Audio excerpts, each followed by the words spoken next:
tahapan planning menurut Arens ya. Jadi ini menurut Arens itu ada tahapan 4 ketika kita mendesain audit planning ya. Yang pertama adalah merencanakan dan mendesain pendekatan audit approach ya. Itu nomor 1. Yang kedua, melaksanakan pengujian pengendalian dan pengujian substantif atas transaksi. Itu tahap kedua.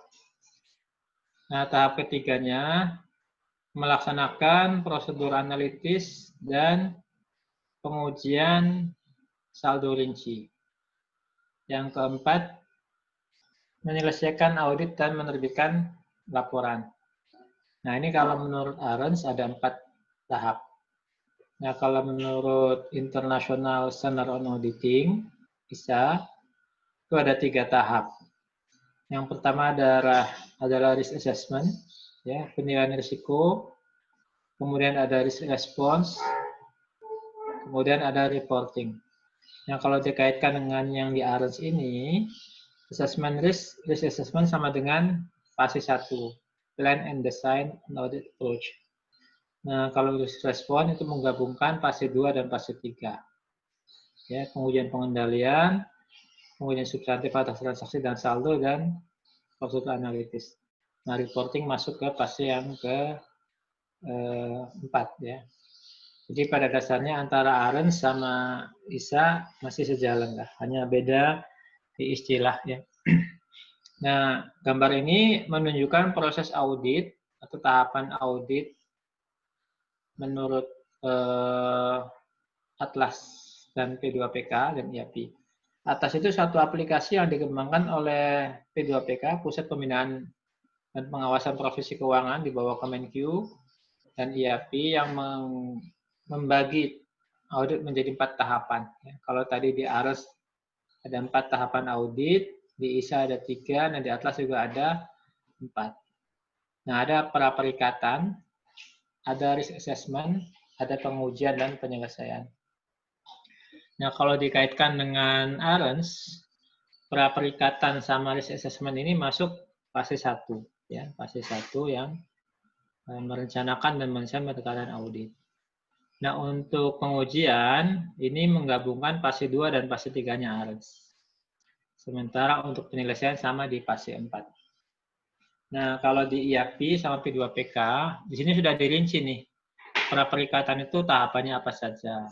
Yang pertama adalah analisis penerimaan dan keberlanjutan hubungan dengan klien. Kemudian yang kedua melakukan analisis atas kompetensi auditor. Ya, kompetensi ini mencakup kemampuan atau pemahaman auditor terhadap bisnis kliennya, gitu ya. Kemudian jumlahnya auditornya, dan ketiga penjadwalannya.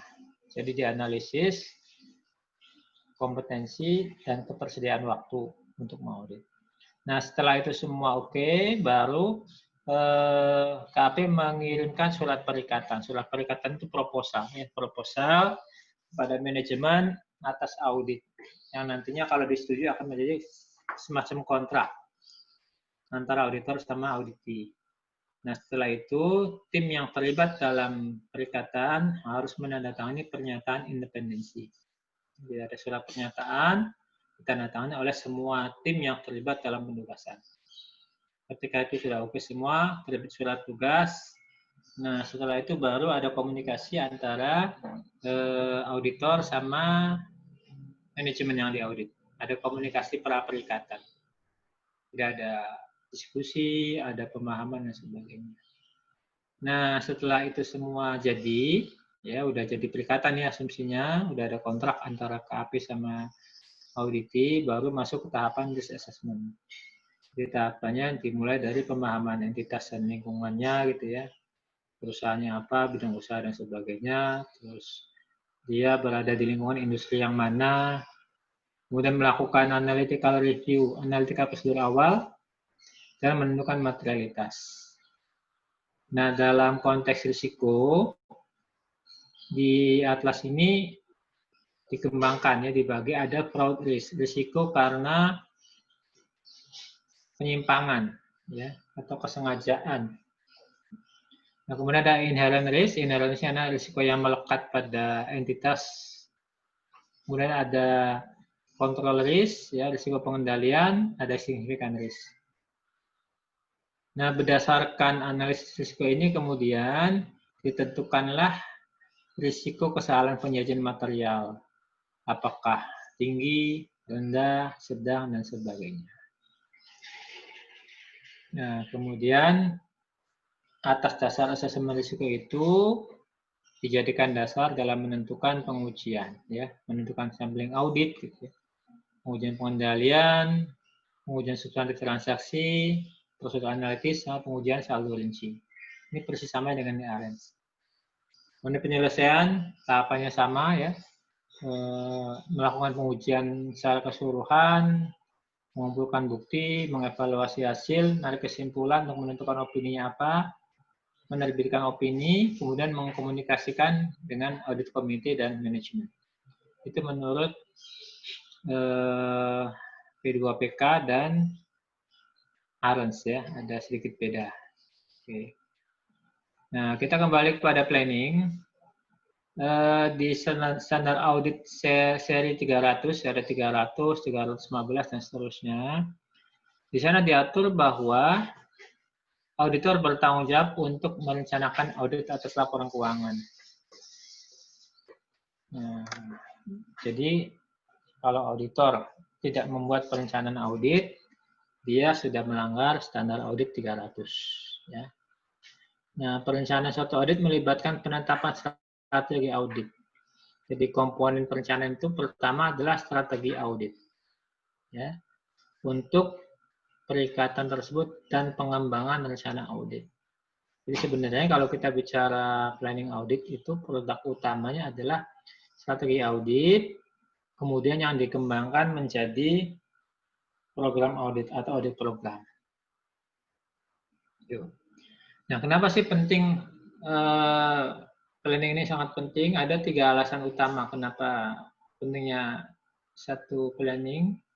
Pertama adalah auditor itu harus memperoleh bukti yang cukup dan tepat, ya, untuk menarik kesimpulannya. Jadi auditor itu kan ketika mengaudit hasil akhirnya adalah opini. Nah, supaya bisa memberikan opini dia harus memperoleh bukti audit yang cukup dan tepat. Nah, kita melihat bahwa perusahaan itu kan pasti transaksinya dalam satu periode akuntansi pasti banyak, ya, pasti banyak, buktinya juga banyak, dan tidak mungkin auditor memeriksa semua bukti atau tidak mungkin memeriksa semua transaksi, sehingga auditor perlu menentukan yang bagian mana, gitu ya, yang diuji, bagian mana yang dianggap sebagai signifikan, bagian mana yang menjadi fokus. Nah, itu hanya bisa dilakukan kalau auditor sudah membuat audit planning.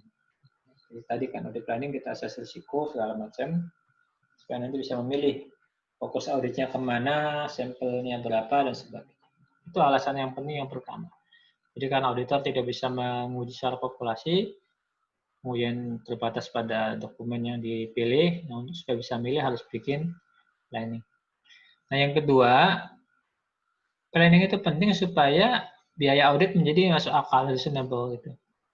Bisa dibayangkan kalau auditor harus memeriksa semua transaksi perusahaan dari katakan Januari sampai Desember yang sekian ribu, mungkin bisa puluhan ribu atau ratusan ribu. Berapa lama itu di auditnya? Berapa banyak orangnya? Jadi fee-nya berapa mahal gitu kan? Sangat tidak mungkin, sehingga tentu perlu ada pandangan makanan sehingga bisa ditentukan. Misalnya auditnya cuma butuh misalnya 1 bulan, orangnya berapa. Jadi biaya audit yang dikeluarkan oleh manajemen menjadi lebih masuk akal gitu ya. Dan yang ketiga, pentingnya dibuat satu planning audit adalah untuk menghindari kesalahpahaman antara auditor sama auditee. Jadi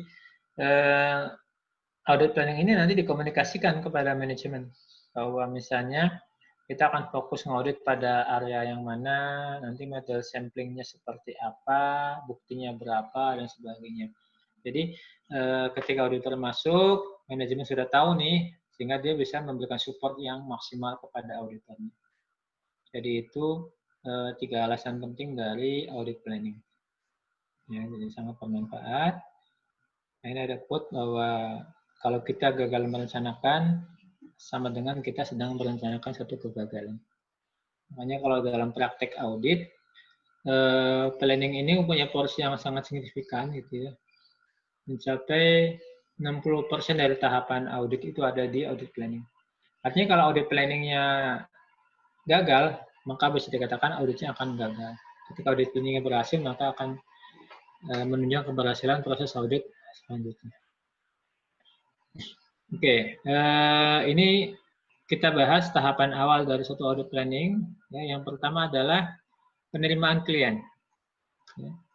Jadi pertama kali kita menerima klien, kemudian membuat satu pemahaman awal atau perencanaan awal dari audit. Nah, tahapannya adalah kita memahami bisnis dan industri klien. Jadi kita cari tahu dulu nih, klien ini bidang usahanya apa? Apakah perdagangan, manufaktur, atau retail, atau jasa, dan sebagainya. Dan dia kita bandingkan dengan industri yang sejenis. Katakan misalnya dia perusahaan manufaktur di bidang farmasi gitu ya. Ini kira-kira kalau di-compare sama perusahaan sejenis, dia tuh ada di mana kelasnya gitu? Apakah termasuk perusahaan yang besar atau menengah atau sedang gitu ya, dan sebagainya. Tujuannya apa? Supaya kita bisa memetakan kemungkinan risiko inherent dari penugasan ini. Jadi karena salah satu yang harus kita lihat adalah risiko inherent yang melekat pada klien. Nah, kita lakukan pertama kali dengan memahami klien itu siapa, bisnis apa, dan bagaimana posisinya di industri. Apakah dia leader dan sebagainya.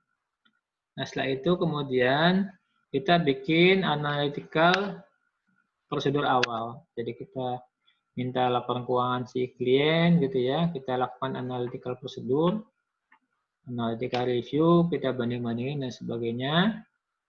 Untuk tahap awal ya, ingat ini tahap awal berdasarkan data awal yang kita minta. Nanti ketika sudah audit masuk, analytical perlu dibikin ulang nih dengan data-data yang terbaru. Tujuannya memastikan apakah kondisinya masih sama atau ada perubahan dan sebagainya.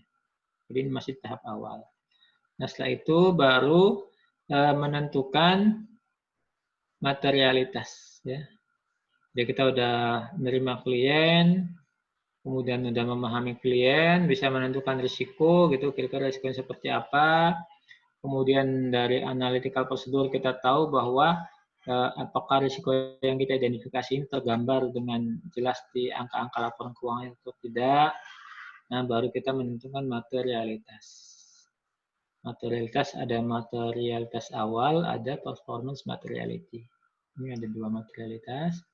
Setelah itu kemudian kita mengidentifikasi risiko-risiko signifikan yang mungkin terjadi, baik karena kesalahan maupun karena kecurangan.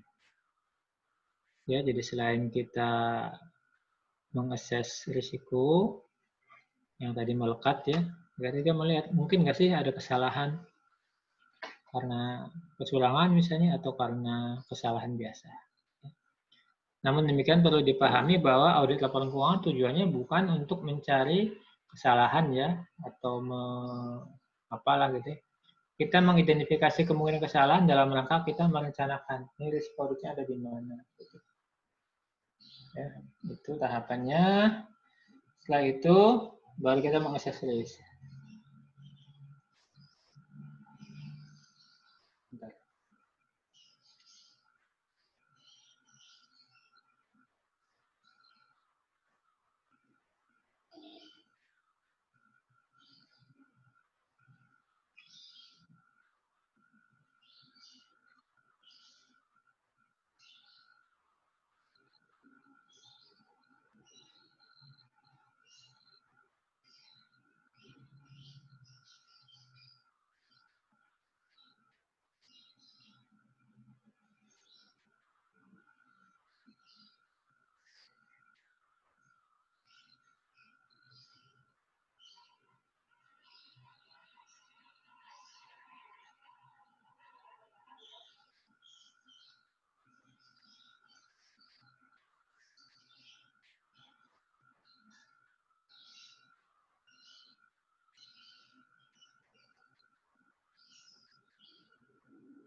Bentar ya.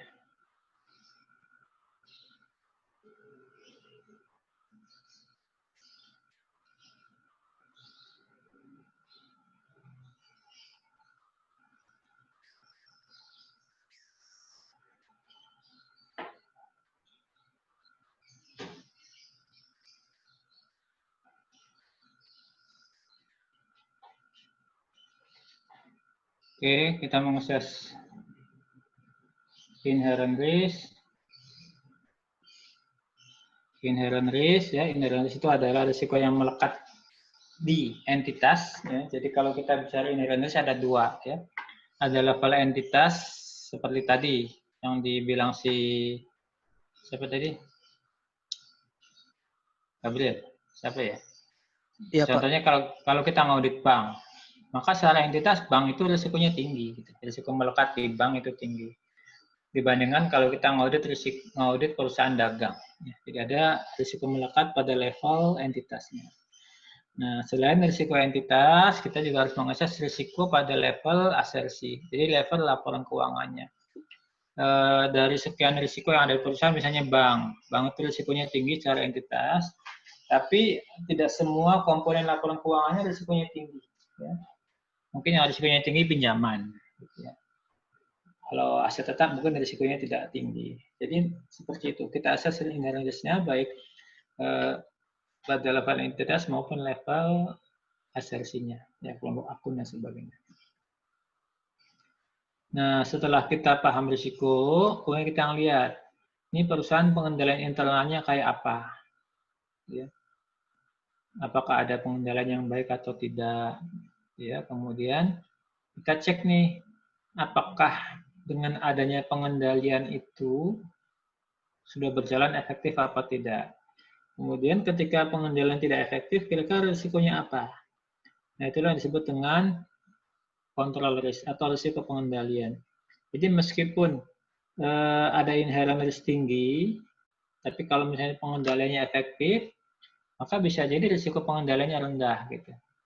Atau sebaliknya, misalnya ada inherent risk-nya misalnya sedang, ketika pengendalian tidak jalan, kemudian ada risiko lebih tinggi. Ya, jadi bisa jadi. Kita melihat inherent risk, karena kita lihat pengendaliannya, seberapa efektif, supaya kita bisa menentukan risiko pengendalian seperti apa.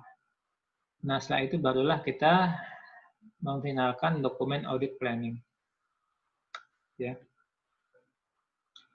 Itu tahapan dari planning. Sampai sini ada yang mau ditanyakan?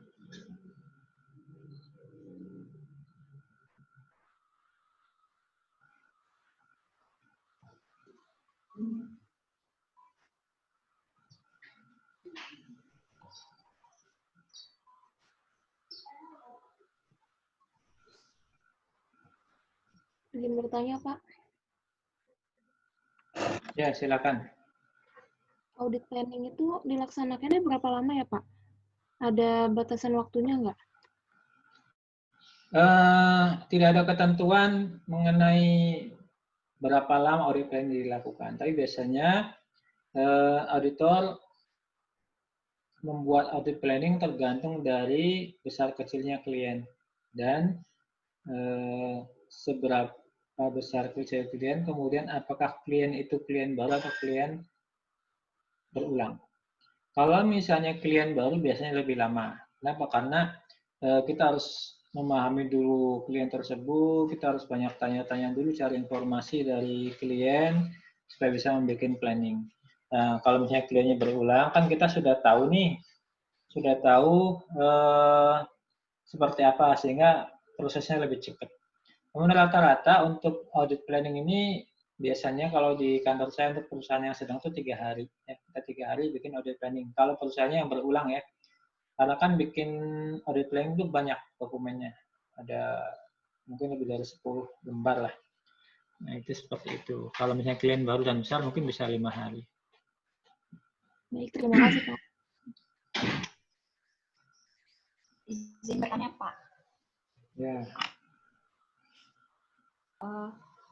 Apakah sewaktu tahap penerimaan klien itu ada nggak ya kriteria tertentu dari calon klien yang misalnya nggak bisa diterima oleh auditor itu, Pak? Makasih, Pak. Oke, dalam menentukan klien itu diterima atau tidak, biasanya auditor kan pasti mengakses dulu ya, pertama, apakah auditornya punya kemampuan nggak dari sisi teknis. Jadi misalnya gini, ada perusahaan bank minta diaudit, kita lihat kita punya sumber daya yang memahami bank tidak gitu ya. Kalau ternyata nggak ada, nah kita bisa menolak. Ya. Atau misalnya, wah klien risikonya terlalu tinggi, misalnya perusahaan besar tapi minta fee-nya murah gitu ya, itu juga bisa jadi penolakan. Jadi dalam menentukan apakah auditor menerima atau tidak menerima, faktor utama adalah risiko penugasan. Risiko penugasan itu menyangkut kemampuan auditor untuk melakukan audit dari sisi skills-nya, kemudian waktunya gitu ya, kemudian fee gitu ya. Kalau fee-nya terlalu kecil juga kan auditor nanti tidak bisa maksimal bekerjanya, kira-kira gitu.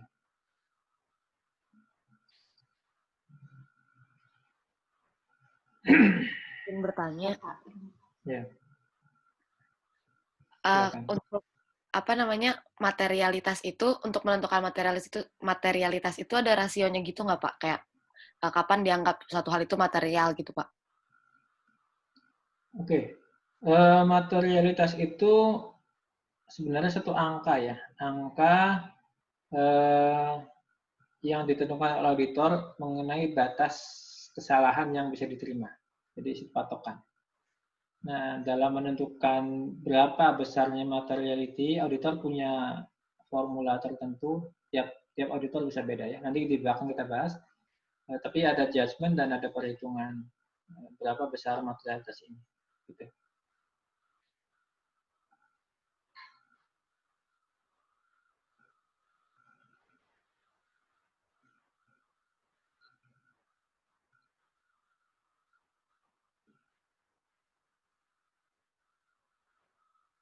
Ada yang lain? Izin bertanya Pak. Pak, kalau menolak apa permintaan klien itu apa namanya?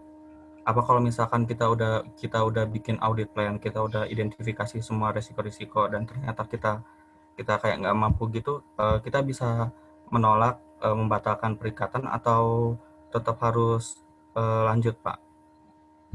Oh, kalau penolakan perikatan itu sebelum perikatan Mas. Jadi sebelum kita memutuskan ngirim proposal atau tidak itu kita udah tentukan dulu ini kita bakal terima atau tidak gitu ya. Jadi itu bukan sudah berjalan. Kalau misalnya sudah jalan, tentu ceritanya lain ya. Kita dalam perjalanan bisa saja menarik diri daripada penugasan kalau ada ketidaksepahaman antara kita sama klien kita. Itu, Mas. Terima kasih, Pak. Yang lain? Baik, kalau nggak kita lanjut ya.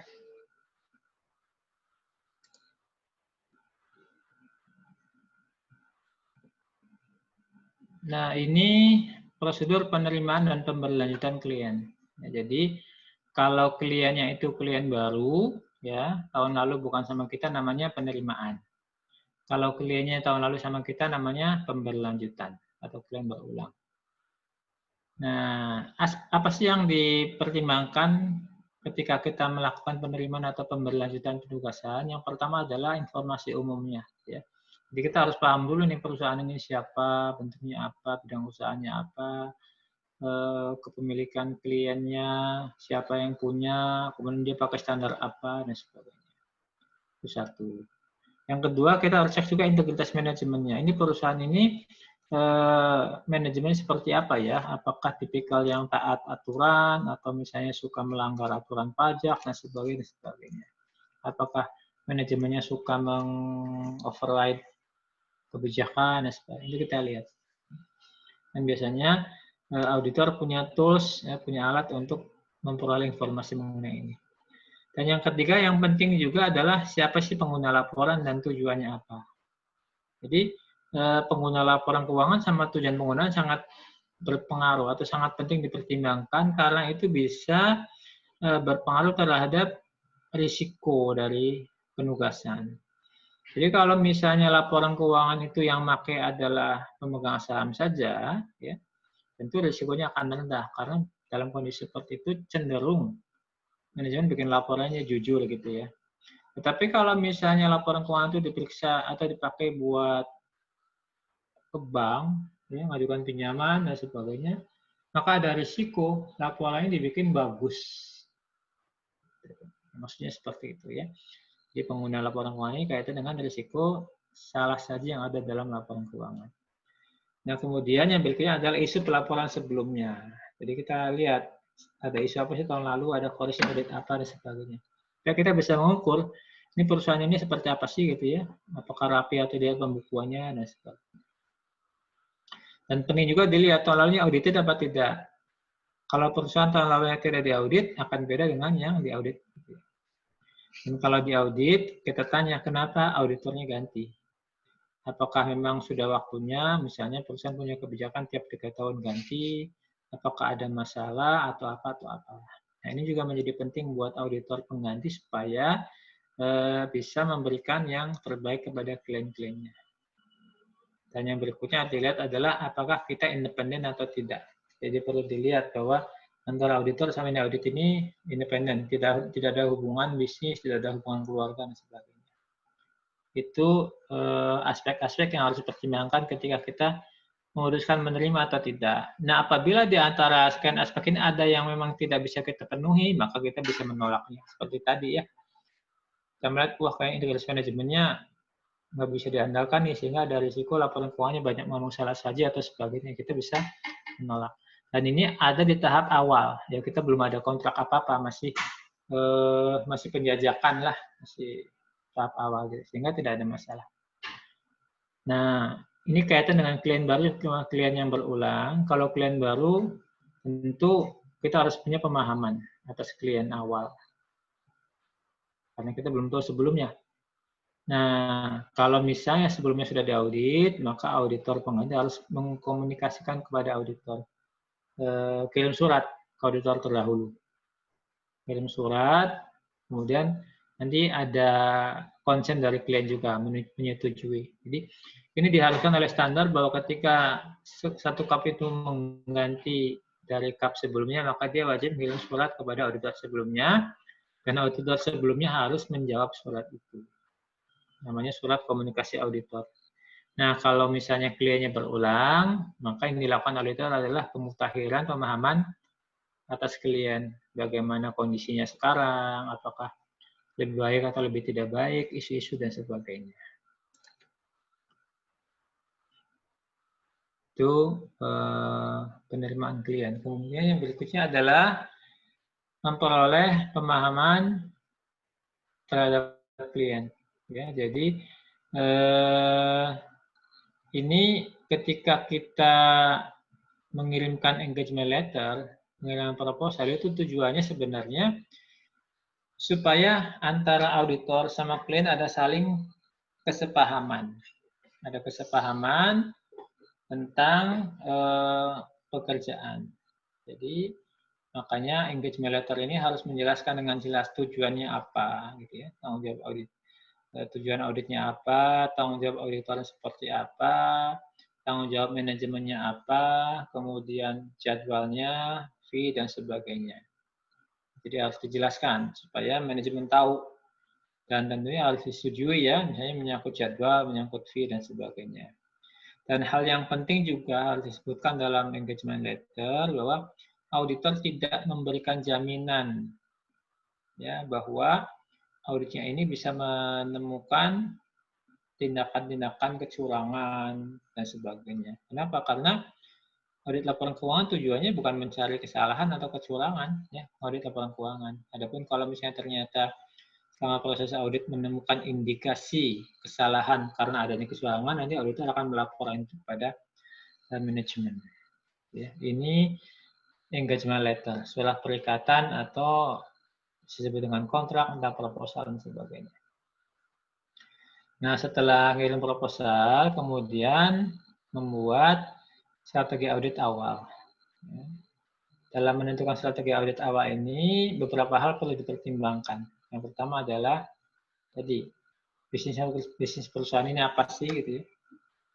Bisnisnya apa? Dari situ kita bisa mengidentifikasi inherent risk-nya apa. Kemudian kita lihat pengendalian dan menemukan risiko pengendaliannya apa. Habis itu kita bisa mempertimbangkan juga kira-kira area-area mana nih yang mungkin mengandung kesalahan material. Misalnya apakah ada di penjualan, di utang, dan sebagainya. Jadi setelah kita paham bisnisnya, kita paham risiko yang melekat di dalamnya, kita bisa mengestimasi kira-kira masalah di mana. Kalau kita ngaudit perusahaan manufaktur, mungkin ada kemungkinan kesalahan di persediaan misalnya. Kalau kita misalnya ngaudit perusahaan dagang, mungkin ada kesalahan di piutang. Jadi kita tentukan di awal. Nah, dalam menentukan ini masih tahap awal, belum tentu 100% benar. Artinya, ketika nanti pas benar-benar ngaudit kemudian ditemukan kondisi yang berbeda, maka audit strategi ini bisa dimodifikasi, bisa disesuaikan dengan kondisi yang ada. Nah, hal berikutnya juga adalah kliennya ini ada di beberapa lokasi. Apakah cuma satu, apa dia punya cabang, dia punya anak, punya apa. Kenapa? Karena dalam menentukan strategi audit, kita kan harus mempertimbangkan site visit, ya. Kita harus datang ke klien, lihat bukti, lihat aset dan sebagainya. Ketika klien di satu lokasi akan beda dengan di lokasi yang banyak.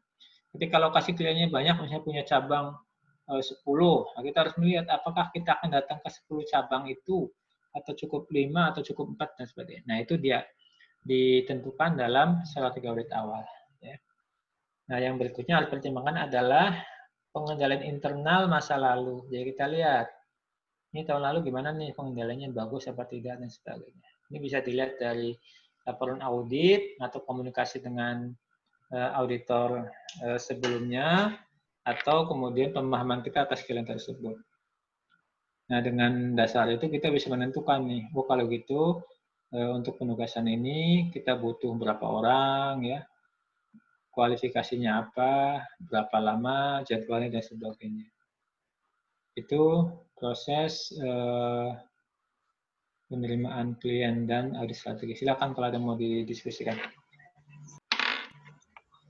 Izin tanya, Pak.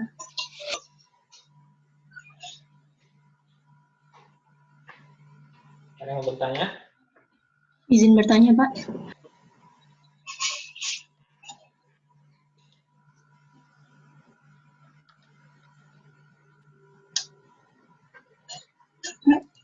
Pak, izin bertanya terkait penerimaan calon klien baru. Tadi kan di tempo normalnya itu melakukan komunikasi dulu, baru terjadi perikatan. Nah, tapi dalam prakteknya itu kan tidak jarang terjadi sebaliknya gitu. Jadi kayak perikatan dulu, baru komunikasi. Nah, ini menyalahi standar nggak, Pak? Terus kalau misalkan menyalahi, apakah ada pelanggaran tertentu yang itu tuh apakah merupakan sebuah pelanggaran? Terus ada konsekuensinya nggak, Pak?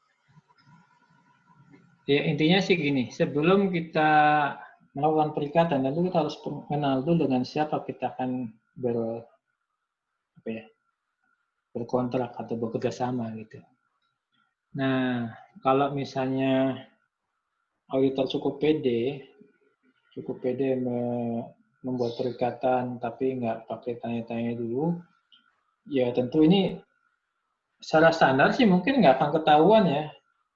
Karena kan ketika kita melakukan pendekatan dengan klien, pemahaman kan itu nggak bilang-bilang ke siapa-siapa, tetapi memang harus didokumentasikan. Nah, pertama kalau misalnya auditor melakukan itu, artinya dia berani, oke, saya mau ngaudit dengan fee sekian, ya, tanpa tahu itu perusahaan kayak apa, berarti risiko di dia. Nah, sepanjang kemudian penerimaan itu didokumentasikan, ya dia bikin dokumen planning meskipun prosesnya kebalik gitu ya, itu nggak masalah ketika direview. Yang masalah kalau misalnya proses waktu dia nerima klien ini nggak ada dokumentasinya gitu, dia nggak bikin KKP penerimaan klien, tidak bikin apa, nah itu akan masalah ketika diperiksa oleh Kementerian Keuangan maupun YAPI. Yang pasti kalau dia tidak melakukan penerimaan klien, dia sebenarnya sudah melanggar karena ya namanya auditor kan tidak boleh memutuskan sebelum ngapa-ngapainnya, kan kita harus skeptis. Jadi nggak boleh menerima penugasan kalau misalnya kita belum tahu kliennya siapa gitu kan. Gitu Mbak. Baik, terima kasih Pak. Yang lain? Pak, izin bertanya Pak. Ya. Saya ingin bertanya, apakah ada batasan berapa lama suatu KAP boleh mengaudit sebuah perusahaan secara berturut-turut Pak? Oke.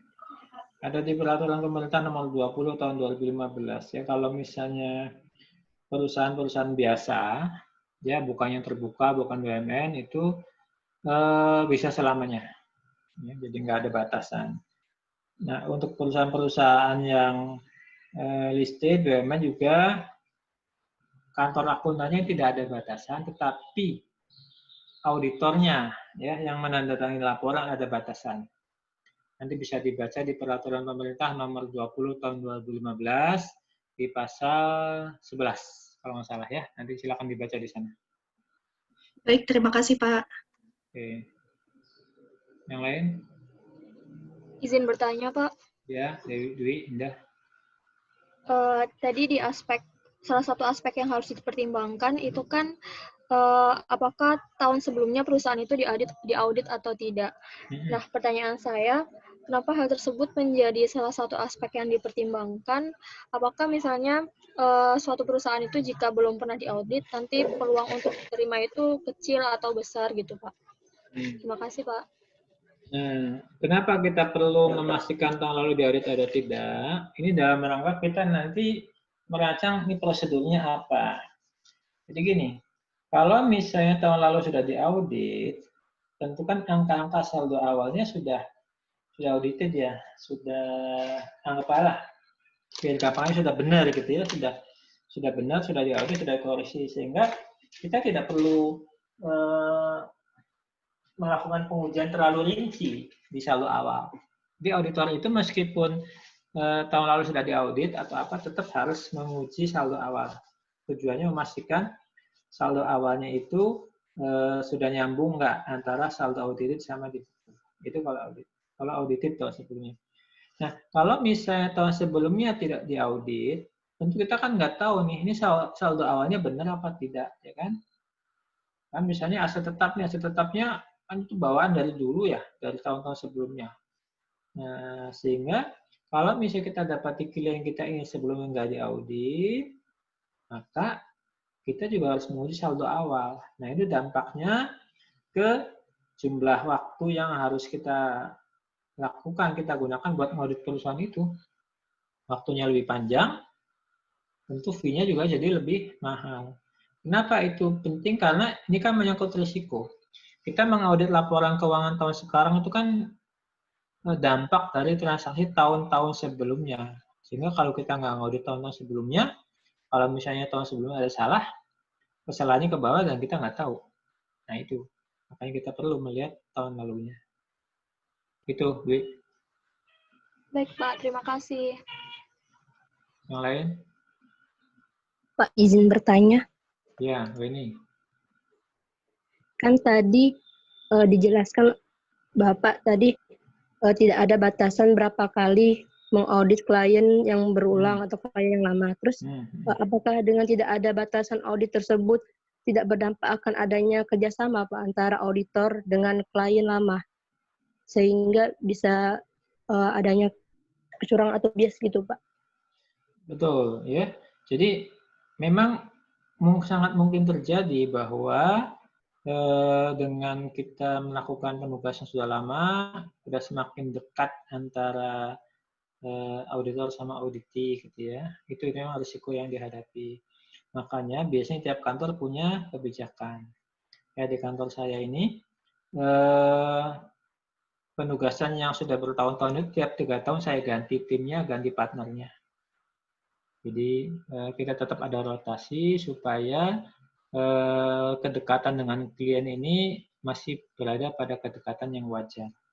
Karena kalau sudah terlalu dekat, itu kan nanti timbul rasa enak nggak enak, jadi bisa mengurangi independensi. Dan yang kedua, untuk setiap penugasan ini, nanti tiap orang menandatangani pernyataan independensi. Bahwa dia independen terhadap klien dan sebagainya. Jadi gitu. Memang risiko itu ada. Jadi makanya kemudian tiap kantor punya policy untuk meminimalkan risiko tersebut. Tadi meminimalisirnya dengan apa ya, Pak? Itu mengganti tim. Tapi kan tiap kantor bisa punya policy yang berbeda ya. Kalau misalnya kantor yang orang sedikit ya mungkin nggak ganti-ganti. Tapi kalau di kantor saya tiap 3 tahun penugasan saya ganti orang. Saya ganti orang yang baru. Kemudian tentunya secara internal kan ada proses review juga mengenai pekerjaan ini kan. Artinya ketika terjadi sesuatu yang ini kayaknya udah dekat, udah sangat dekat, udah nggak independen, pasti akan ketahuan. Jadi ada proses internal yang memastikan bahwa independensi tetap terjaga. Biasanya kebijakan di kantor akuntan bisa beda-beda ya. Ada yang seperti itu, ada yang entah gimana gitu. Tapi intinya ada satu tools yang dirancang oleh KP untuk menghindari terjadinya pelanggaran independensi tersebut. Baiklah Pak, terima kasih Pak. Oke. Ada lagi? Pak, izin bertanya Pak. Ya, dia silakan. Terkait entitas tanpa akuntabilitas publik itu biasanya apa tujuan entitas tanpa akuntabilitas publik tersebut diaudit Pak? Oke. Gini, pemahaman bahwa dia tidak punya akuntabilitas publik ini bukan berarti laporan keuangannya menjadi tidak perlu diaudit gitu ya.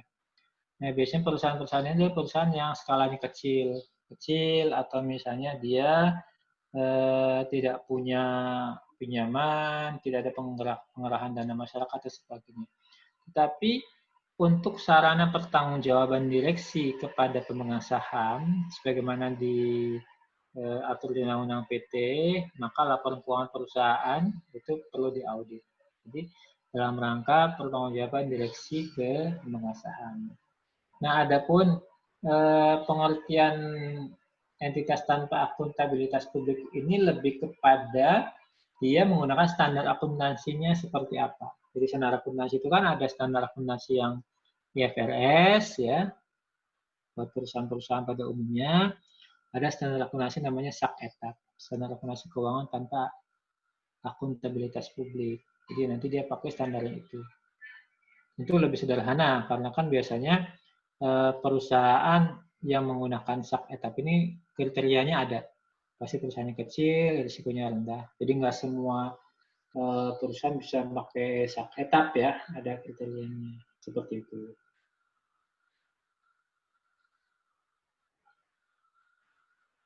Yang lain? Baik, terima kasih Pak. Oke. Udah habis semuanya? Izin bertanya Pak. Silakan.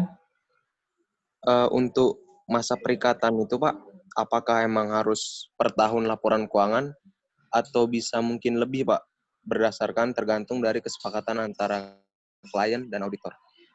Oke, kalau audit atas laporan keuangan itu sebenarnya tidak mesti setahun sekali ya, bisa 6 bulanan atau bisa 3 bulan tergantung kebutuhan.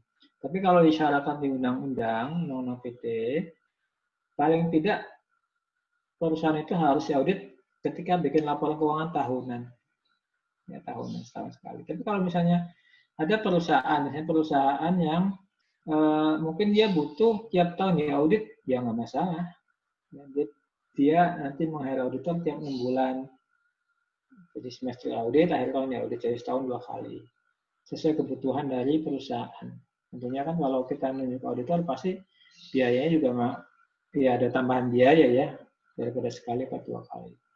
Ada juga perusahaan yang misalnya auditnya sekali tapi reviewnya tiap 3 bulan di review itu bisa. Ya, tergantung kebutuhan dari perusahaan. Oke, terima kasih Pak. Oke, yang lain?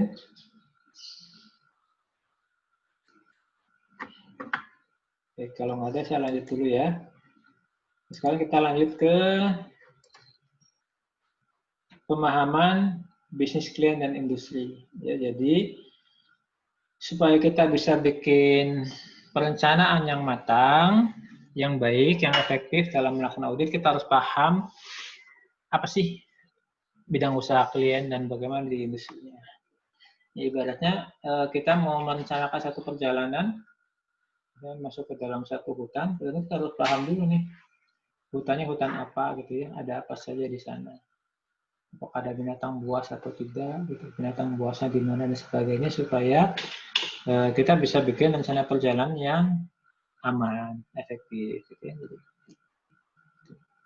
Nah, beberapa faktor yang meningkatkan pentingnya pemahaman bisnis. Ya. Jadi misalnya dalam kondisi tertentu, contoh kayak sekarang nih kondisi ekonomi. Ekonomi lagi resesi, nah tentu pemahaman bisnis klien menjadi sangat penting sekali gitu. Kita harus melihat ini kira-kira di masa pandemi ini perusahaan kinerjanya kayak apa ya gitu. Apakah dia masih bisa bertahan hidup apa tidak gitu. Apakah penjualannya ngedrop, apakah nanti bisa rebound atau tidak ya, sebagainya. Kemudian faktor teknologi, ketika ada perubahan teknologi informasi, kita lihat juga nih, ini terpengaruh nggak di perusahaan.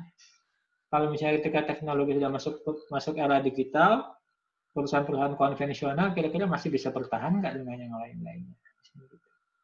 Kemudian human capitalnya gitu ya, bagaimana sumber daya manusia. Dan global operation, misalnya kalau perusahaan bagian dari grup global gitu ya, dia punya misalnya induknya di negara mana, punya cabang di atau anak di negara lain, kita lihat misalnya di secara global lagi ada resesi di satu negara tempat dia punya grup misalnya ya, atau punya afiliasi. Nah, kita juga harus lihat ini apakah dampaknya sampai ke perusahaan yang kita audit atau tidak. Jadi itu beberapa faktor yang membuat pemahaman bisnis kita menjadi sangat penting.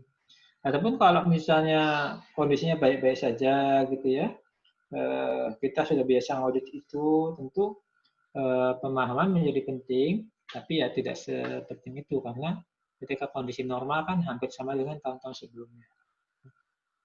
Nah, apa sih yang perlu dipahami dari bisnis klien? Pertama adalah industri dan lingkungan eksternalnya. Tadi saya bilang di awal, ya, usahanya apa, di mana posisi di persaingan. Yang kedua adalah bagaimana proses bisnisnya. Jadi kalau misalnya perusahaan dagang mungkin simpel ya, cuman beli barang, simpan, jual, simpel. Tapi kalau manufaktur, mungkin kita harus paham tuh bagaimana dia produksinya. Bahan bakunya apa, prosesnya apa, perhitungan harga pokoknya seperti apa dan sebagainya. Itu penting kita memahami proses bisnis.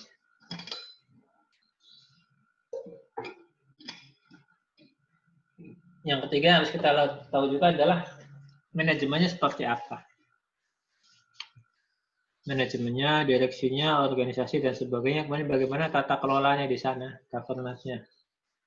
Apakah dia punya aturan yang baik gitu ya, pengendaliannya yang bagus dan sebagainya, ataukah tidak gitu ya. Nah, yang berikutnya adalah tujuan dan strategi bisnisnya. Jadi ada perusahaan yang tujuannya misalnya ingin berkembang atau ingin memperluas area atau apa kita lihat. Nah, yang penting juga dilihat adalah pengukuran kinerja. Jadi kita perlu cari tahu nih, ini perusahaan atau direksi ini ukuran kinerjanya dari apa nih? Dari penjualan misalnya, dari laba, atau dari total aset, dan sebagainya. Nah, dengan kita paham apa yang menjadi ukuran kinerja, kita bisa mengidentifikasi kemungkinan salahnya di mana. Jadi kalau perusahaan itu diukur kinerjanya berdasarkan capaian penjualan gitu ya, nah ada kemungkinan penjualnya overstated tuh, digede-gedein supaya kelihatan bagus. Kalau misalnya perusahaan diukur dari laba, mungkin labanya digede-gedein ya. Jadi ada risiko di sana. Jadi tujuan dari pemahaman bisnis adalah kita melihat ini risikonya ada di mana sih gitu ya. Seperti itu. Ada yang mau bertanya sampai sini?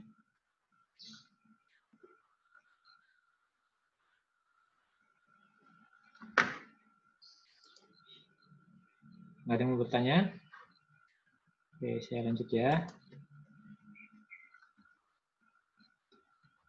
Nah, setelah itu kemudian kita membuat prosedur analitis awal. Prosedur analitis awal. Nah, apa sih yang dilakukan? Tentu kita membandingkan, memperoleh informasi-informasi yang ada di perusahaan, kita evaluasi gitu ya. Informasi ini nggak mesti informasi yang terkait dengan keuangan ya.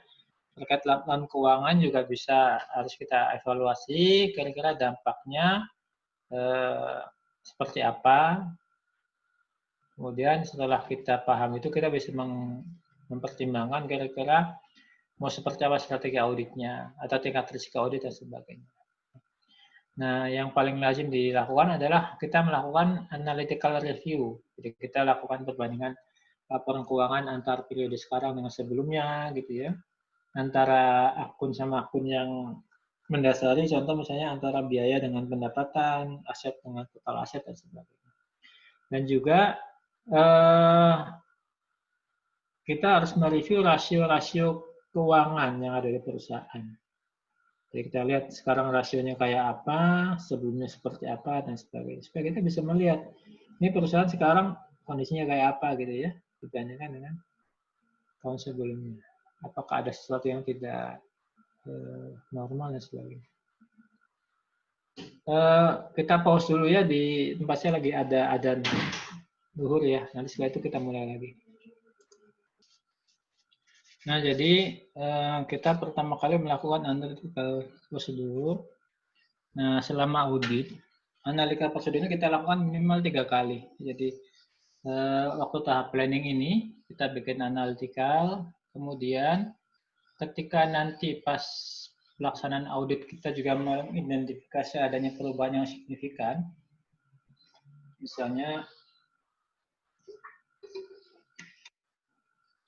Misalnya kita di awal dengan keterbatasan informasi, setelah audit masuk kita jadi tahu lebih banyak informasi sehingga ada hal-hal yang patut kita pertimbangkan dalam menarik satu hasil dari analytical prosedur. Misalnya ada risiko tambahan dan sebagainya. Maka kita juga perlu merevisi prosedur analitis ketika kita melakukan tahap pengujian. Dan nanti setelah selesai audit, ya, kita juga perlu melakukan analytical prosedur yang tahap akhir, menggunakan angka-angka yang sudah diaudit. Tujuannya apa? Tujuannya adalah memastikan bahwa kan dari awal ketika kita menerima data, kita menentukan analytical, menghitung materialitas berdasarkan data tersebut. Nah, setelah diaudit, apakah angkanya berubah drastis atau tidak sehingga berpengaruh pada materialitas atau tidak, gitu ya. Jadi kalau misalnya ternyata ada perubahan angka, mungkin kita perlu melakukan penyesuaian atas tingkat materiality kita. Makanya perlu dilakukan proses analisis akhir. Angka-angkanya tentu setelah koreksi audit. Oke, sampai sini ada yang mau bertanya? Izin bertanya, Pak.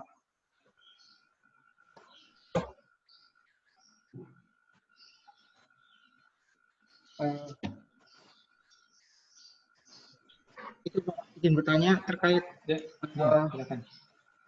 prosedur analitik ini? Kan tadi di prosedur analitik itu dilakukan 3 kali. Pada saat planning, pada saat audit, dan setelah audit. Nah, pada saat audit apabila ditemukan setelah informasi tambahan yang ditemukan kemungkinan risiko yang lebih besar, berarti strategi auditnya juga berubah semua dong ya Pak? Karena kan berarti analika awal itu untuk menentukan strategi audit kan ya Pak? Betul. Nah, jadi kalau misalnya kita lakukan analytical prosedur berikutnya gitu ya, ternyata angkanya berubah nih. Nah, ketika angka berubah tentu kalau signifikan ya, kalau misalnya berubahnya signifikan, tentu kita juga harus mempertimbangkan apakah kita perlu merevisi tingkat materialitas yang sudah kita bentuk atau tidak. Ya, jadi nanti kita akan bahas materiality di berikutnya. Ketika misalnya dampak daripada perubahan angka tersebut berpengaruh kepada materialitas, berarti kan strategi audit untuk pemilihan sampel, penentuan jumlah bukti, dan sebagainya pun harus direvisi menggunakan materialitas yang baru. Karena kalau tidak, bisa tidak sesuai nanti auditnya. Nah, itu terjadi kalau memang setelah adanya angka yang berubah menghasilkan angka materialitas yang lebih kecil. Jadi misalnya gini, semula kita menentukan tingkat materialitas katakan 100 juta. Setelah diaudit ternyata tingkat materialitasnya turun jadi 50 juta. Nah, waktu kita merancang strategi menentukan jumlah sampel dan bukti kan mengacu pada batas kesalahan 100 juta nih. Nah, ketika batas kesalahannya turun menjadi 50 juta berarti ada yang kurang. Beda kalau misalnya setelah diaudit materialitasnya jadi lebih tinggi, misalnya jadi naik nih laporan keuangannya, maka tidak masalah. Artinya yang kita lakukan sudah cukup. Tetapi kalau materialitasnya berkurang, berarti ada yang harus kita lengkapi di prosedurnya. Karena jumlah bukti itu tergantung dengan materialitas. Semakin tinggi materialitas, jumlah bukti semakin sedikit. Jadi kalau misalnya ketika kita tetapkan materialitasnya 100, kita ngumpulin buktinya 20 bukti misalnya. Kalau materialitasnya menjadi 50, nggak cukup 20. Mungkin jadi harus tambah jadi 40 bukti dan seterusnya. Itu maksudnya. Baik Pak, terima kasih Pak. Yang lain? Izin bertanya Pak. Ya. Jadi saya tuh nilainya materialitas tuh udah ditetapin di awal gitu kan Pak. Tapi tadi Bapak bilang bahwa materialitasnya bisa naik bisa turun. Nah jadi yang nyebabin materialitas bisa berubah itu apa Pak? Angka dasarnya kan materialitas kita dihitung berdasarkan laporan keuangan, ya kan? Waktu kita belum audit kita terima laporan keuangan nih, kita hitung. Nah, setelah diaudit mungkin ada koreksi yang besar gitu ya, mungkin sehingga laporan keuangannya berubah. Katakan tadinya laba jadi rugi atau jadi rugi jadi laba. Berarti kan dalam kondisi seperti itu materialitasnya harus dihitung ulang. Sudah tidak relevan lagi yang dihitung di awal karena angka dasar perhitungannya sudah berubah. Tapi kalau cuma perubahannya kecil-kecil ya tentu tidak perlu menyesuaikan materiality. Itu. Jadi bisa aja berubah tiap tahun gitu ya Pak? Maksud tergantung tiap tahun hasil pasti berubah. auditnya. Iya, pasti berubah kalau tiap tahun kan kinerja tiap tahun pasti beda. Laporan keuangan dari satu tahun ke tahun berikutnya kan tidak mungkin sama perusahaannya, bisa naik bisa turun.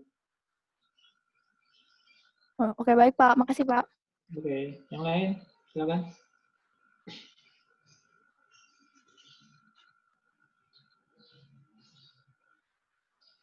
Oke, kalau nggak ada lanjut ya.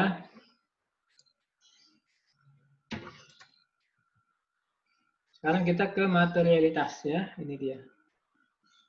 Jadi, seperti yang pernah disinggung, auditor itu harus menentukan tingkat materialitas. Gunanya apa? Gunanya buat mengukur kalau ada kesalahan, kira-kira material atau tidak. Supaya nanti auditor bisa membuat kesimpulan dan menarik opini, gitu ya. Nah, kalau misalnya auditor menemukan kesalahan yang material, tentu harus menyampaikan ke klien untuk melakukan koreksi. Ya, jadi materialitas itu adalah satu ambang batas yang ditetapkan oleh auditor untuk menentukan salah satunya material atau tidak, dan sebagai dasar nanti apakah perlu menyampaikan ke manajemen atau tidak. Jadi kalau misalnya auditor menemukan kesalahan yang nilainya kecil-kecil, mungkin dia nggak perlu bilang ke manajemen gitu ya, karena tidak material. Tetapi kalau misalnya kesalahannya besar, tentu harus bilang ke manajemen. Nah, untuk menentukan apakah satu kesalahan itu besar atau kecil, perlu ditentukan berapa sih materialitasnya, gitu ya. Jadi harus ada batas toleransi yang ditetapkan oleh auditor. Nah, di standar 302 diatur seperti ini.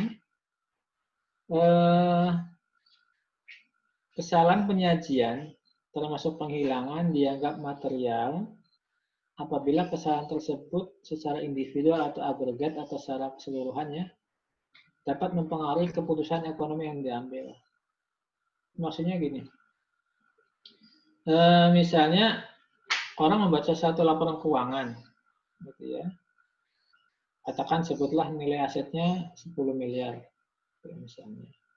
Kemudian berdasarkan data itu, dia memutuskan, oke, saya akan invest di perusahaan tersebut. Misalnya gitu. Nah, tapi kemudian dia dapat informasi baru, misalnya dari auditor yang mengatakan bahwa ada kesalahan nih laporan keuangannya. Sebenarnya total asetnya bukan 10 miliar, menjadi 9 miliar misalnya gitu. Nah, dengan kondisi angkanya berubah, kemudian yang calon investor tadi membatalkan, saya nggak jadi deh invest karena ternyata ada kesalahan 1 miliar. Nah, dalam konteks standar, kesalahan sebesar 1 miliar ini dianggap material. Kenapa? Karena dengan adanya kesalahan tersebut, yang tadinya mau invest nggak jadi invest gitu. Jadi keputusannya terpengaruh oleh kesalahan tersebut. Itu standar. Jadi standar tidak menetapkan material itu harus misalnya 100 juta, 200 juta, atau seberapa, tidak. Dia cuma masih satu patokan kalau keputusan berubah karena angka itu material. Nah, nanti dikembalikan kepada auditor bagaimana menghitung material tersebut. Nah, makanya auditor ketika menentukan materialitas harus mempertimbangkan berbagai kondisi. Misalnya kayak tadi, kalau misalnya perusahaannya kecil, gitu ya, risikonya rendah, yang baca laporan keuangan cuma pemegang saham, ya materialitas mungkin cukup nggak terlalu kecil ya, dibikin besar pun nggak apa-apa, karena kemungkinan risikonya sedikit. Jadi ketika kemungkinan risiko salah saji itu besar, ya, terjadi risiko, maka kita harus menentukan materialitas kita yang lebih kecil daripada kalau kemungkinan risikonya kecil. Jadi, kayak gitu. Nah, kemudian dalam menghitung materialitas juga kita harus mempertimbangkan kebutuhan informasi keuangan bagi pengguna ini apa. Apakah pengguna laporan keuangan ini nantinya mengambil keputusan semata-mata mengandalkan pada laporan keuangan atau pada hal-hal yang lain. Jadi kalau misalnya semata-mata mengandalkan laporan keuangan, berarti sekecil apapun kesalahan laporan keuangan bisa material jadi bagi pengambil keputusan. Tetapi kalau laporan keuangan hanya satu dari sekian dasar ambil keputusan, mungkin ya bisa agak tinggi materialitasnya. Jadi itulah hal-hal yang harus dipertimbangkan auditor ketika menghitung berapa sih materiality kita. Saya tidak menyebutkan, serahkan ke auditor. Ya. Ada yang mau bertanya sampai di sini sebelum saya lanjut? Izin bertanya, Pak. Ya. Dalam menentukan materialitas itu ada hal-hal yang bisa menyebabkan kesulitan gitu nggak ya, Pak, dalam menentukan materialitasnya? Kalau misal ada, apa aja, Pak? Kesulitan apa nih? Kesulitan dalam menentukan atau mengalokasikan materialitas. Enggak sih. Auditor biasanya kan kita sudah paham laporan keuangan, kita juga paham lingkungan bisnis, dan kita sudah punya panduan dalam materialitas. Jadi nggak ada sih. Yang ada adalah materialitasnya tepat atau tidak tepat. Terima kasih, Pak.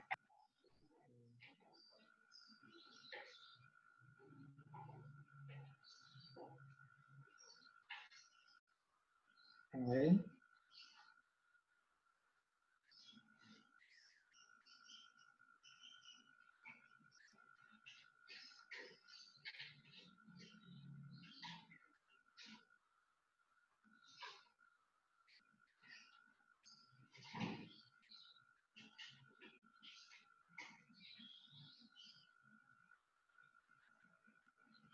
Kan?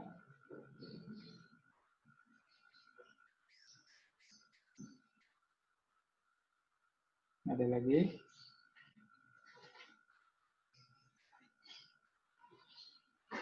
Oke, kalau nggak ada saya lanjutin. Nah, sekarang langkah-langkah untuk menerapkan materialitas.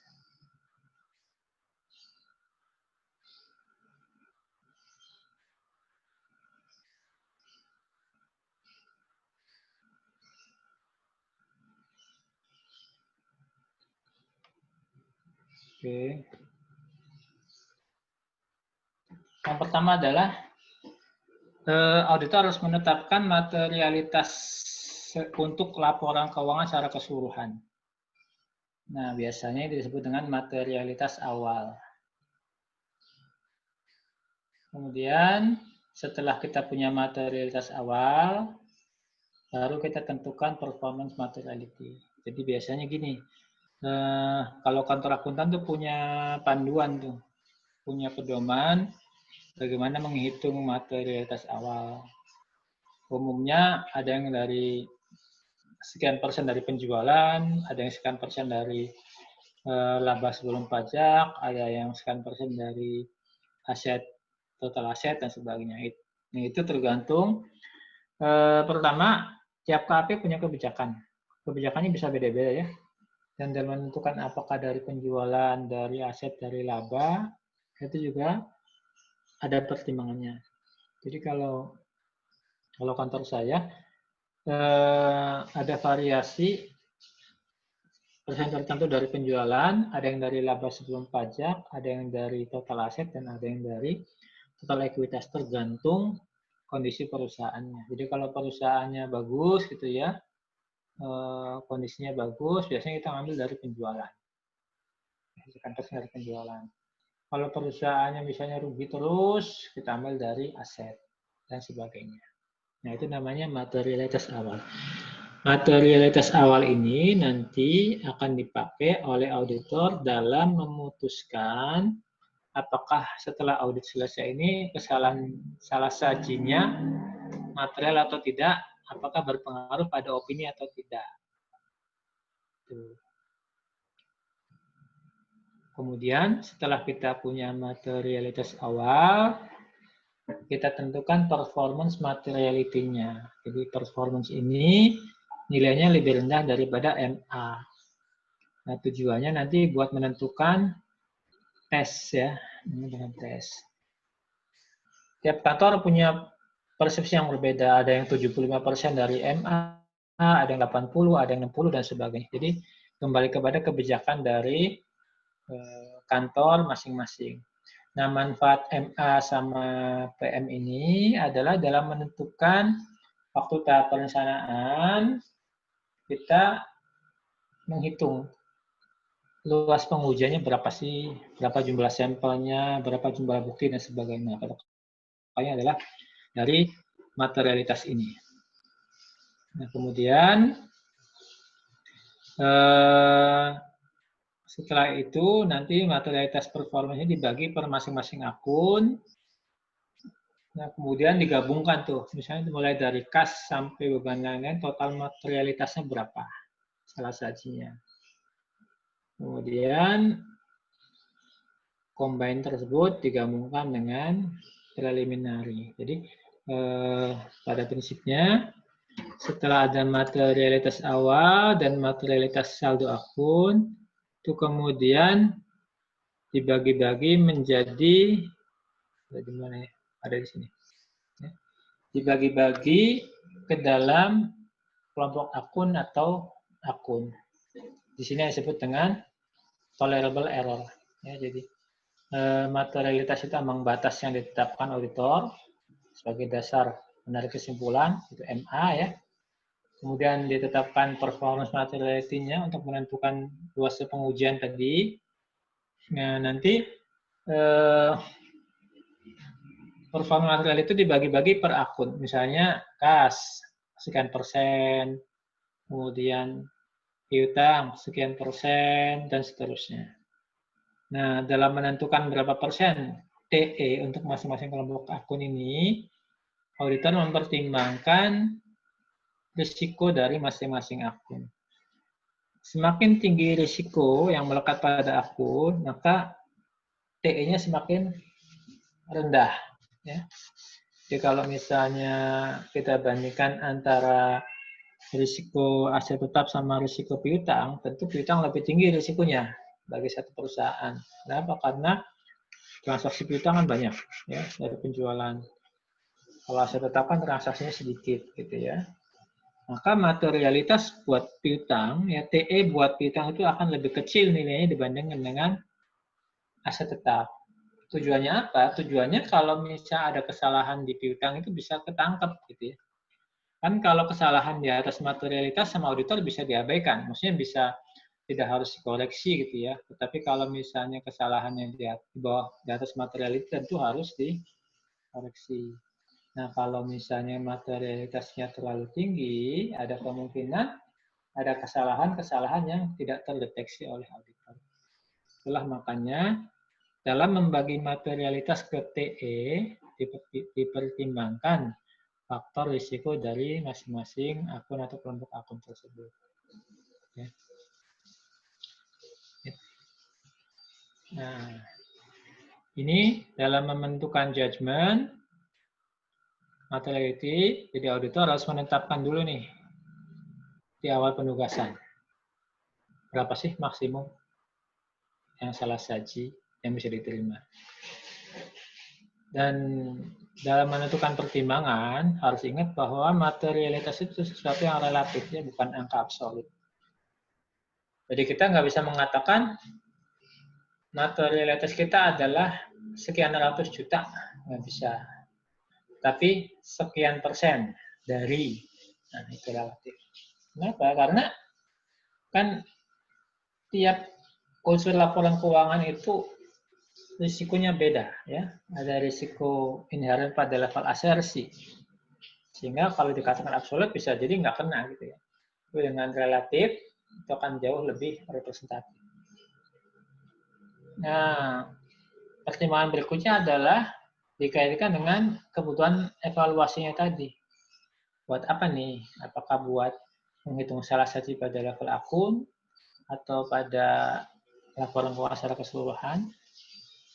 Dan yang paling penting dalam menghitung materialitas, kita juga harus mempertimbangkan faktor-faktor sifatnya kualitatif. Ya. Jadi tidak harus yang kuantitatif saja, tapi bisa juga kualitatif.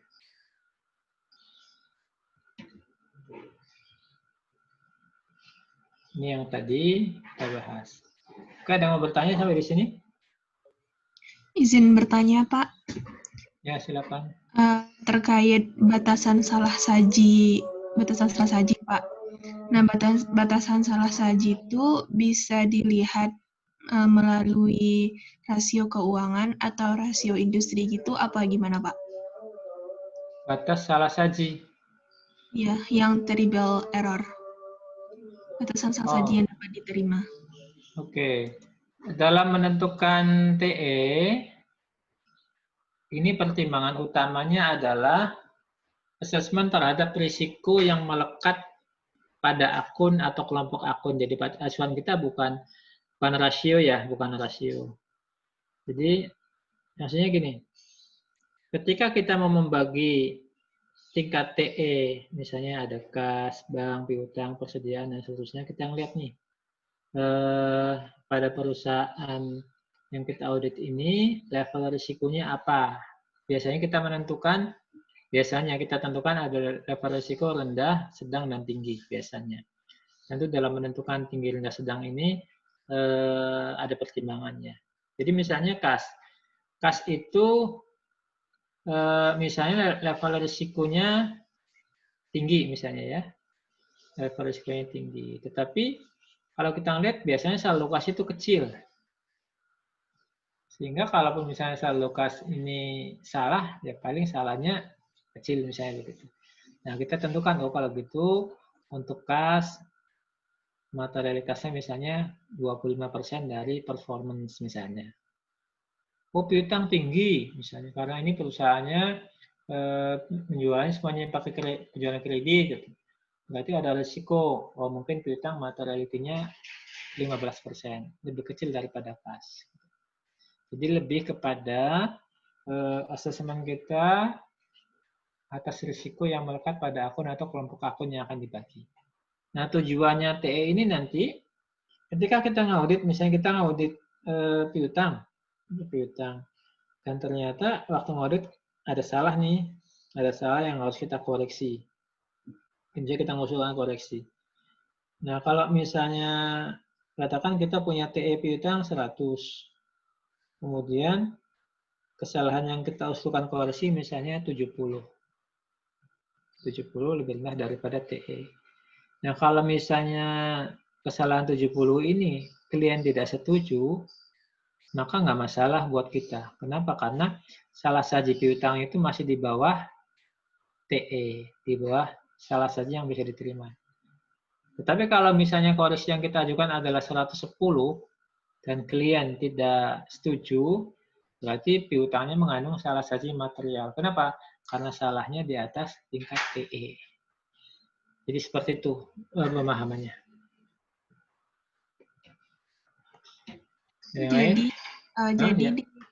Di setiap kayak auditor setiap ingin mengaudit itu dia harus menentukan TE-nya setiap perusahaan ya Pak? Oh iya, betul. Tiap perusahaan tiap tahun. Baik Pak, karena angkanya berubah-ubah tergantung materiality yang ditetapkan di awal. Gitu. Oke, ada yang lain? Mau bertanya Pak? Silakan. Misalnya kan Pak, setelah menerima kontrak kerja antara audit dan klien Pak, nah ditemukan bahwa industri dari klien tersebut lebih teknis dan auditornya kurang kompeten dalam bidang tersebut Pak. Nah, sebagai auditor pilihan apa saja yang boleh diambil Pak? Dan pengalaman Bapak apakah pernah Pak? Terima kasih Pak. Gini, mestinya sebelum menerima perikatan auditor paham dulu.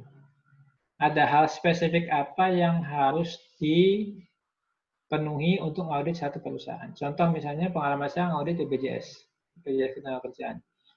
Di sana butuh ahli investasi, butuh ahli IT, butuh ahli aktuaris.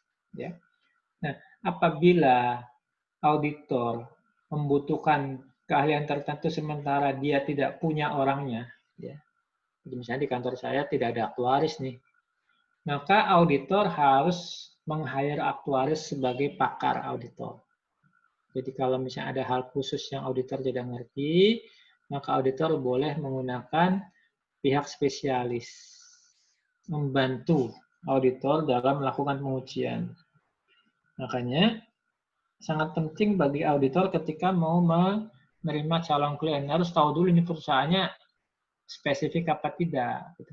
Karena kalau misalnya di awal kita tidak mendefinisikan, oh ternyata butuh tenaga aktuaris misalnya, tentu waktu kita ngajukan fee belum termasuk fee buat aktuarisnya dong, nanti kita malah rugi. Ya. Jadi kalau seperti itu biasanya kita harus tahu dari awal, dan kita bisa meng-hire expert untuk membantu kita, dan expert itu harus kita bayar. Nah, bayaran buat expert itu termasuk dalam fee audit kita. Gitu. Terima kasih Pak. Yang lain? Izin bertanya Pak. Oke, silakan Sania. Kan tadi di slide sebelumnya itu ada 3 faktor yang jadi pertimbangan dalam menentukan materialitas. Salah satunya itu tadi ada faktor kualitatif. Nah itu contohnya kayak gimana ya Pak? Saya masih belum bisa kebayang. Terima kasih. Oke, jadi gini. Kan kalau ngitung materiality ini patokannya laporan keuangan.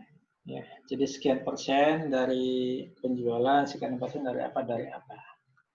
Nah, ketika kita menentukan sekian persen itu, nah kita juga harus memperhitungkan faktor-faktor yang sifatnya non-angka. Contohnya begini, ketika kita bicara akun perpajakan gitu ya, kalau bicara pajak kita nggak cuma bicara angka, apakah 1 juta, 2 juta, dan sebagainya. Tapi kita harus memperhitungkan ini kira-kira kepatuhan perusahaan terhadap peraturan perpajakan ini seperti apa.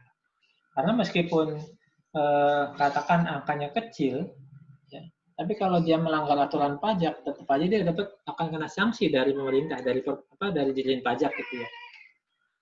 Atau misalnya dia punya pinjaman bank, nah, di mana di pinjaman bank itu ada persyaratan yang harus dipenuhi oleh dia, gitu ya. Sehingga yang sifatnya non kualitatif, misalnya tidak boleh merger, tidak boleh apa. Nah, itu harus menjadi pertimbangan auditor. Kemungkinan ketika perusahaan melanggar peraturan tersebut. Sehingga misalnya pun menurut kalau hitung-hitungan kuantitatif misalnya, oke, materiality-nya 5% misalnya, tapi dengan pertimbangan risiko-risiko yang sifatnya non-angka, ada kemungkinan risikonya lebih tinggi, ya kita bisa turunkan, bukan 5%, mungkin menjadi 4, menjadi 3, dan sebagainya. Jadi maksudnya seperti itu.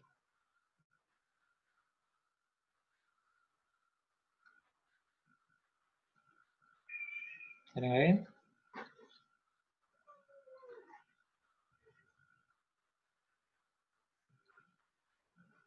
Udah nggak ada? Oke.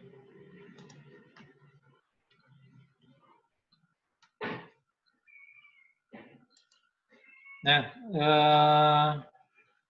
dalam kaitannya dengan materialitas ini, tentu akhirnya auditor akan melakukan evaluasi atas temuan-temuan yang diperoleh selama audit. Jadi kalau kita bicara kesalahan audit itu ada yang sifatnya yang kesalahan angka ya. Kesalahan angka itu sesuatu yang sudah jelas, misalnya salah hitung kali bagi tambah kurang dan sebagainya, itu jelas.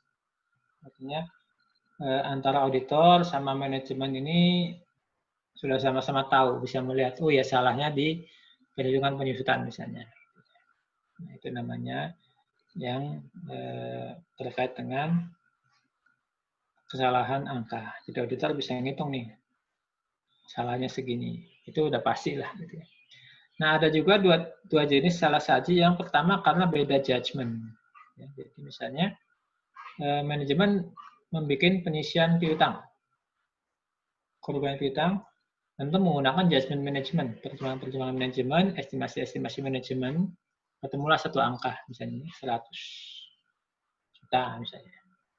Nah, auditor tentu juga dalam mengevaluasi kecukupan penyisian, auditor punya judgment juga, punya perhitungan, punya pertimbangan, punya estimasi, dan sebagainya. Karena kan beda lah, auditor dapat 150 juta misalnya gitu. Jadi auditor bilang, kata auditor 150, kata manajemen 100. Berarti kan ada salah sajinya 50. Jadi ada angka 50, di mana manajemen kurang membebankan penyisian. Nah, ini disebut dengan salah saji karena beda judgment.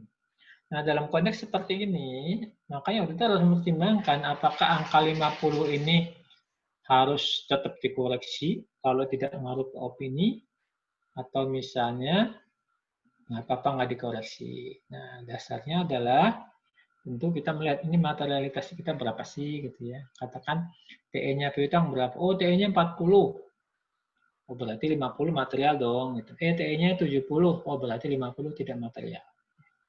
Jadi seperti itu. Nah, ada juga karena kesalahan auditor dalam mengambil sampel.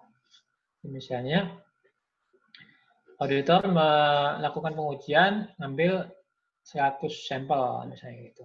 Nah, dari 100 yang diuji ini nggak ada masalah nih, nggak ada yang salah, nggak ada apa gitu. Ternyata kesalahannya ada pada sisa dokumen yang nggak diuji sama auditor. Nah, dalam kondisi seperti ini harus melihat dulu auditor nih. ketika dia menetapkan sampel, apakah sudah menggunakan cara yang benar atau belum.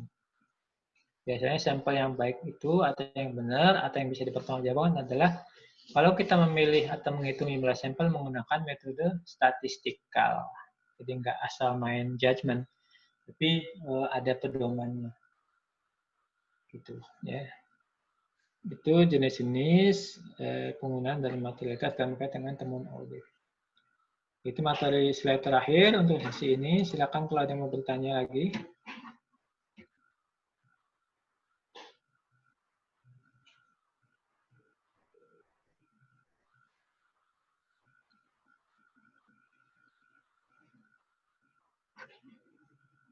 Silakan kalau yang mau bertanya lagi. Oke, sambil Izin bertanya, Pak. Ya, silakan juga. Pak, kalau semisal ini ya kalau auditor menetapkan materialitas sebenarnya 50, tapi perusahaan atau manajemen itu nganggap bahwa nggak menolak materialitas 50, nganggap 50 itu belum materialitas. Itu sikapnya gimana, Pak? Gini, materialitas itu hanya miliknya auditor. Auditor tidak ada kewajiban ngasih tahu ke manajemen, dan itu bukan area manajemen. Jadi berapapun yang ditetapkan auditor, ya harus nerima, gitu ya. Jadi nggak bisa ngatur maunya segini aja, nggak. Itu area auditor. Nah, ketika menentukan salahnya, katakan kesalahan tadi material tidak material itu ada di pihak auditor. Jadi di sana ada 50 nih, MA kita berapa?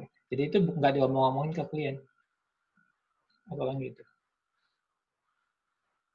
Berarti nanti pas ngomongnya itu kalau ada kesalahan segini itu manajemen harus memperbaiki itu, Pak. Ya, paling kita bilang kalau misalnya ketemu finding, ketemuan nih, kita mengusulkan koreksi segini, koreksinya semua kita usulkan. Kemudian manajemen nggak setuju, kita hitung nih, nggak setuju itu salahnya berapa. Nah, salah, katakan dari kita mengusulkan koreksi 10 item gitu ya. Kemudian manajemen nggak setuju 3 item. Nah, kita total nih, yang 3 item ini efek salahnya berapa. Nah, baru kita bandingkan dengan materialitas kita. Gitu. Nah, kalau ternyata material, kita akan bilang ke manajemen, ini karena angkatnya material, maka saya akan kasih kualifikasi. Ya, paling seperti itu. Jadi kita nggak bisa bilang, ini materialitas kita segini, karena kalau gitu nanti manajemen akan nawar gitu. Itulah nggak boleh kita ngasih tahu materialitas kita kepada audit.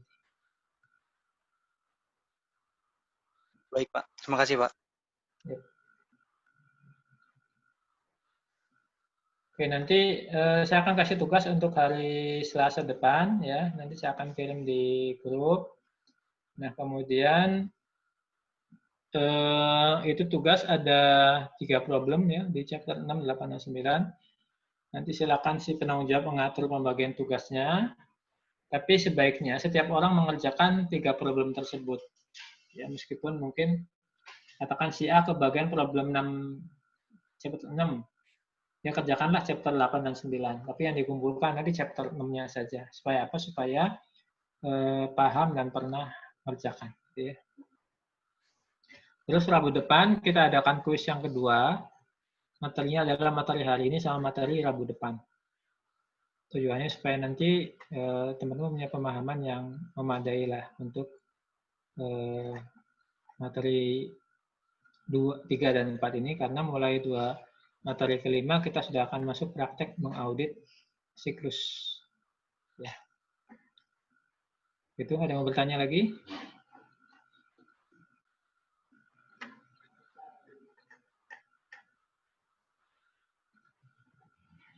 Oke. Kalau nggak ada lagi, mungkin bisa kita akhiri Zoom-nya ya. Nanti kita akhiri kuliah kita.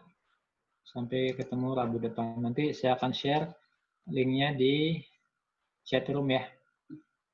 Oke.